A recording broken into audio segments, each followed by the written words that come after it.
recta final de nuestro programa de hoy lunes. Ya tengo a Laura conmigo. Muy buenas tardes. Buenas tardes, Patricia. Y es que aquí en los minutos previos estábamos nosotros debatiendo sobre el tema en cuestión que vamos a tratar de explicaros esta tarde, que es esa supresión casi total del impuesto de sucesiones y donaciones de Castilla y León. Y hablábamos precisamente de que es habitual que, sobre todo en familias que están repartidas por la geografía española, esto sea un tema que suscita cuando menos pues debate, porque aquí el impuesto es bastante bajito, hay en otras que es muy alto, vamos, es que es muy dispar, estemos donde estemos. Sí. Volvemos a lo que siempre decimos y siempre empezamos nuestros encuentros con lo mismo, que hay que ir al caso concreto y analizar la ley aplicable en cada caso, porque no se puede generalizar, con lo cual es tremendamente difícil lo que venimos a hacer hoy, que es hablar de algo que hay que concretar mucho y que tener mucho cuidadito. Pero sí, efectivamente, hay una modificación importante en el impuesto de sucesiones y donaciones, que es un impuesto autonómico y que, como buen gallego, pues depende de dónde sea competente para cobrar el impuesto, qué comunidad autónoma sea, pues tenemos una legislación aplicable u otra. Y en el caso nuestro de Castilla y León, pues sí, nosotros ya teníamos una reducción muy importante y prácticamente en una familia, como digo yo, una familia tipo leonesa, de unos ahorritos, unas tierras y un piso que ha constituido la vivienda habitual, era raro que el impuesto saliese a pagar. Eso se ha reducido todavía más, pues por varios motivos. No, la verdad es que es difícil de explicar los motivos, porque cuesta mucho ya entender que cuando tus ascendientes han estado pagando toda la vida por su patrimonio, tengas que pagar tú también por recibirlo. Claro, que no solo por mantenerlo, que cuando lo mantengas también vas a tener que pagar, sino que por poder hacer uso o poder percibirlo incluso también. Sí. Y es que a mí este tema, ojito, Sí, la verdad es que tiene varios enfoques y muchos puntos de vista, y habría que analizarlo, pues a lo mejor con más detenido y con personas mucho más ilustradas de lo que puedo ser yo, que al fin y al cabo soy conocedora de los principios básicos de este impuesto, porque todo negocio jurídico lleva aparejado una carga impositiva. En cualquier procedimiento de familia, que es de lo que yo suelo venir a hablar cuando hay una liquidación de patrimonios y demás, pues también tiene que haber una liquidación, ya veríamos de qué tipo. Pero bueno, volviendo al tema de las sucesiones y de las donaciones, pues bueno, es una reforma muy positiva, porque había otras formas de hacer lo mismo, mediante préstamos que en realidad eran donaciones, pero que ya el préstamo estaba exento. Entonces, bueno, ha venido a regular un poco, ¿no? Con lógica y con sentido común, desde mi punto de vista, algo que era necesario, ¿no? Que después no estuviese la gente con miedo a hacer las cosas o a no hacerlas por miedo a pagar o por no poder pagar. Vamos a ir viendo en pantalla, nos habéis pasado desde el despacho algunos ejemplos que van a ir apareciendo. No nos vamos a detener en ninguno en particular, pero sí que vamos a ir viendo cómo, en función de quizá el tiempo que haya pasado, de la relación, ¿no?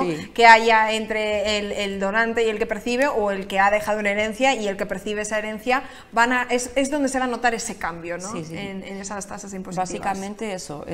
Bueno, ahí veo que hay varios ejemplos, pero básicamente la exención de las donaciones de efectivo entre padres e hijos es quizá la mayor, desde mi punto de vista, la mayor novedad, que era muy habitual que un padre le hiciese una donación, un préstamo, perdón, a un hijo de dinero, pues para los motivos que fuesen, para comprar su piso, para iniciar un negocio, y bueno, pues ahora ya la lógica, en realidad es que el préstamo era una donación. Claro, pocos padres creo que se lo pidan de vuelta, que puede pasar, pero quiero decir... bueno, a lo mejor eran préstamos que después eran colacionables y había otros herederos y se hacía siempre esa mención, préstamos sin intereses. Era bastante habitual hacer una liquidación en la Administración de Hacienda de la Junta de Castilla y León de documentos para dejar documentado precisamente esa salida de patrimonio de un lado a otro por los motivos X, por los que considerasen, por necesidad o porque quisieran ayudar a tener, bueno, pues que su hijo o hija tuviese una mejor liquidez.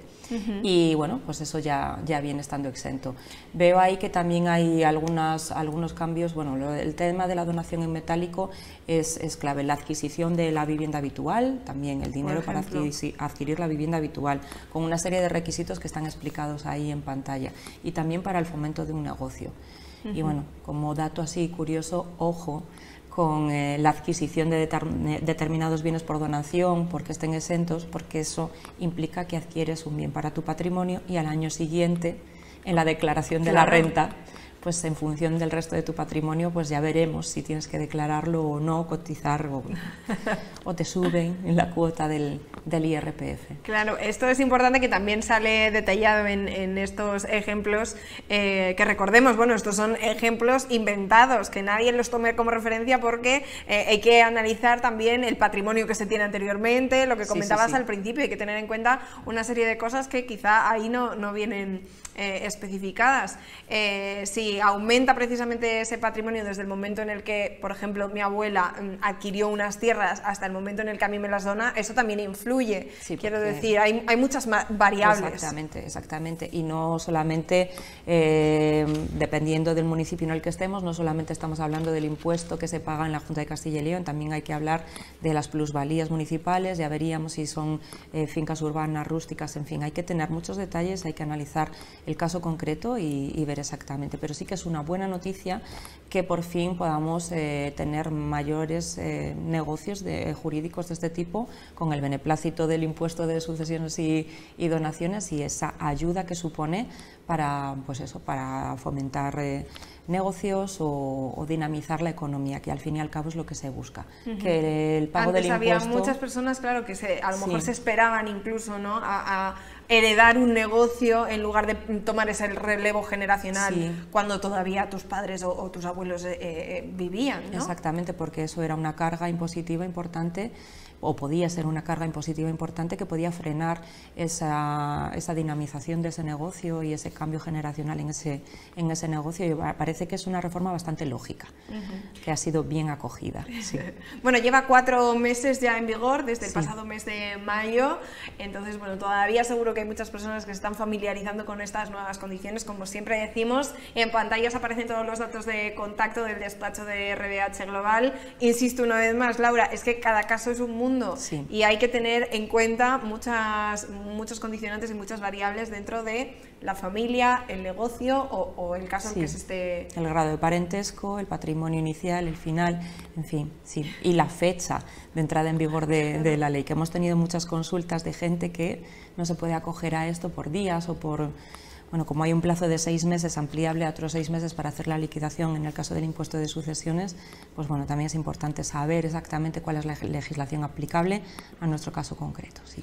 ¡Qué barbaridad! Si es que son complicadas estas cosas, ¿eh? No intentéis tampoco... que hay veces que lo hacemos todos, ¿no? El típico San Google, que digo yo, el buscar ahí para que resolver nuestra duda, porque seguramente no se ajuste a nuestro caso concreto y, como os decía, hay muchas pequeñas cosas que pueden ser o pueden suponer cambios sustanciales. Entonces yo os recomiendo que contactéis con los profesionales de RBH Global en la calle Lucas de Tuy, número 20 segundo D, en el 987-07-1458 o en la página web, y ya está, y lo solucionáis en un momento y a otra cosa.